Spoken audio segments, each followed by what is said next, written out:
Yeah, he had a great run, and it's fun to watch, you know, and they moved the basketball. He was well coached. I watched him all the time. I think I watched Indiana State and Iowa. Caitlin Clark play about the same last year, so I was watching a lot of basketball.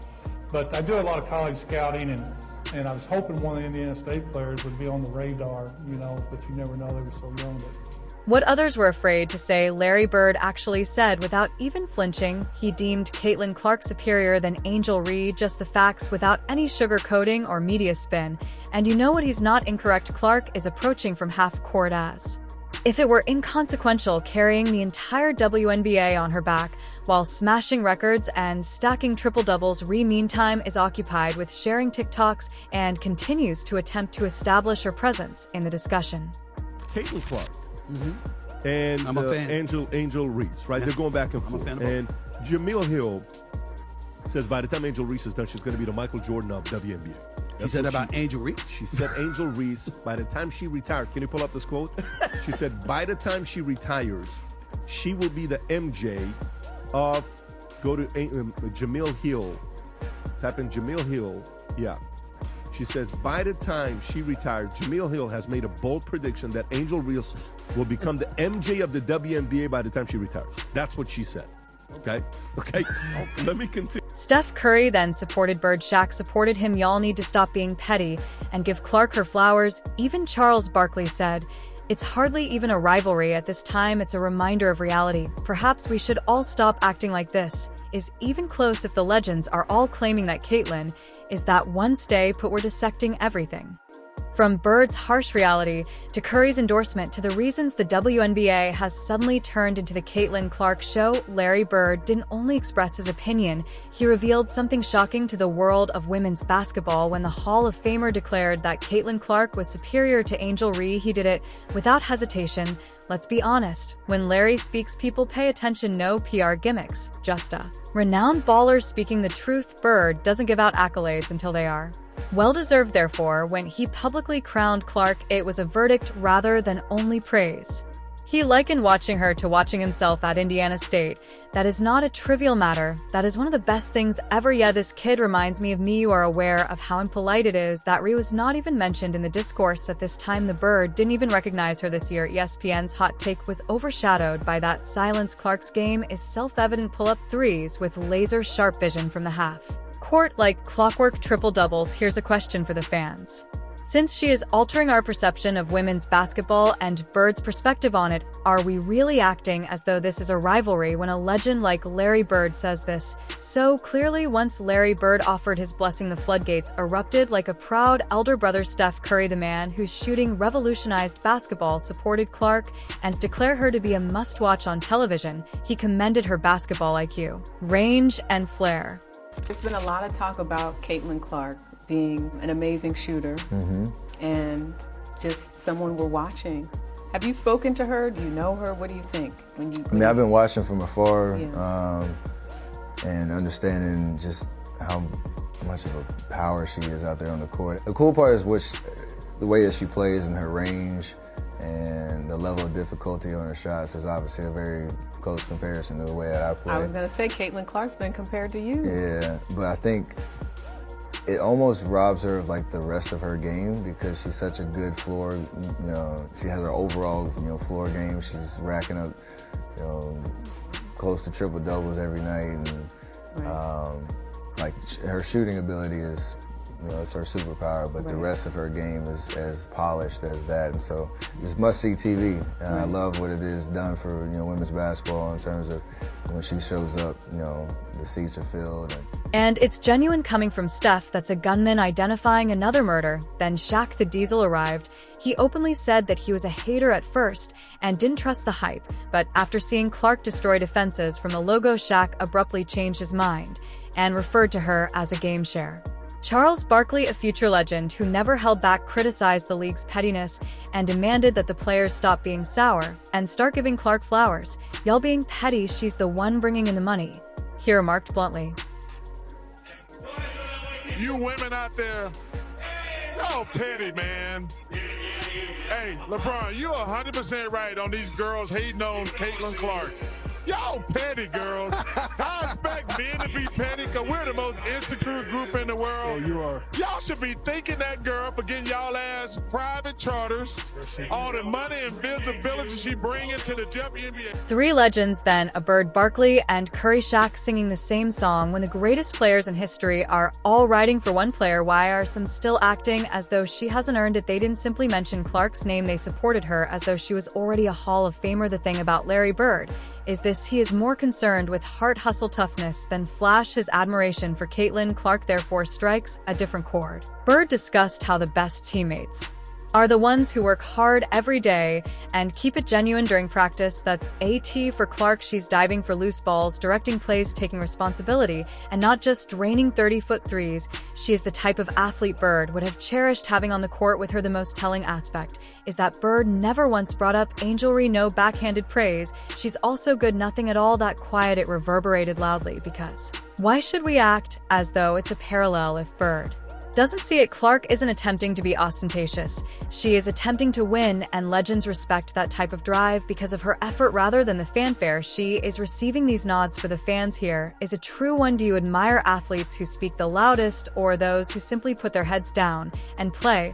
Well, let's talk basketball instead then, comparing Instagram followers. Reese versus Clark on the hardwood. It isn't even near a floor general is Caitlin Clark. She's not only a shooter, she's also a surgeon who controls tempo and sees plays 2 steps ahead. Her vision is superb. Her decision and range are ridiculous. NBA caliber. Angelry is a solid defender and rebounder. She is a role player on a losing squad, but she lacks the offensive leadership skills. Her team's relevance stems from Clark. It's not personal, it's simply the facts. Clark has a well-developed game. Reese's game still requires improvement. One appears to be a potential MVP, the other seem to be attempting to establish her beat. To be honest, would the outcomes be the same if both players switch sides? At this moment, Hardaway spoke aloud. The silent passage. The majority of the jealousy in the locker room is directed toward Caitlin Clark. He brought up the fact that after she was fouled, some teammates refused to even assist her. That's crazy. That is personal behavior and not appropriate for a team. Hardaway referred to it as outright hatred. He claimed that while her teammates are allowing jealousy to consume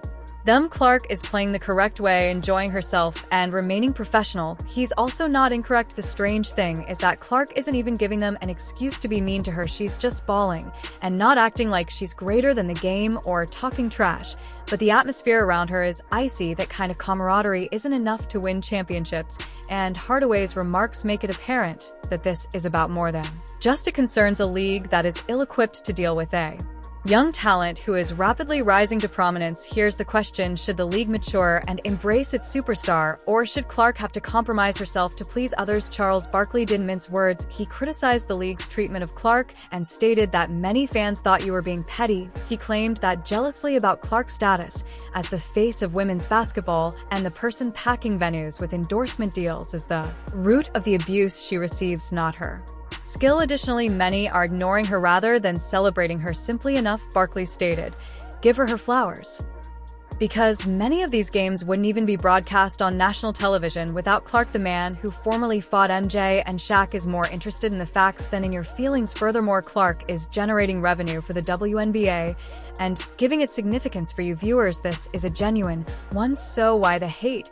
Do you want players that make the league better? Or do you want everyone to be modest so that nobody's pride is hurt? Let's face it, the entire Clark versus Reese controversy has been exaggerated, and the media is primarily to blame. It's tiring how every foul stare down and post-game handshake has turned into a headline. The drama isn't even being heightened by Clark. The media needs a villain, but she's playing basketball, thus they continue to paint this picture as though we were witnessing a soap opera in real life. In actuality, this is about resentment more than rivalry, and it's interfering with Clark's historic basketball performances. Reese continues to learn that's the tale, not who. On Instagram, unfollowed whom. Bill Simmons even stated that more harm than good is being done by the media. With a scoreboard, they are transforming the league into TMZ rather than creating it. Let's now turn it over to the audience who rolled Their eyes in the post-game tunnel, or would you rather to hear about actual game statistics? Shaquille O'Neal, take down your entire franchise. Mr. said that he didn't think Caitlin Clark's buzz was real. He initially claimed to have dismissed her, thinking perhaps it was simply media hype. But then he saw her hit shot after shot from the logo. Shaq is now Allen. He claimed that even if Curry doesn't try, she is accomplishing stuff that's crazy. When an NBA champion who has won 4 times says, "You changed his mind." It's not a compliment, that is the height of respect, and Shaq has been the greatest. And now he's bringing up Clark in that discussion. It goes beyond the shooting, it's her bravado, swag, and game-controlling style. According to Shaq, it was like witnessing a generational talent show in order to put an end to this myth once and for all. I had to question Shaq, whether he could alter his opinion, and why some of these other guys in the league couldn't. Caitlin Clark isn't simply famous because she's marketable. She is well known due to her excellence. Complete halt, more powerful than any highlight reel or social media campaign is this woman's game. It's not about videos that become viral, it has to do with the box score. If you think Caitlin Clark is only big because of TikTok or commercials, you clearly haven't watched her play, stated Stephen A. Smith in response to the controversy. And he's exactly right. Clark leads the NBA in assists in her first season. She is already ranked 4th in the MVP voting. That isn't magic in marketing, that is the talent of generations. Indeed, advertising can place your image on a billboard, but it cannot help you get 30 points in front of an antagonistic audience.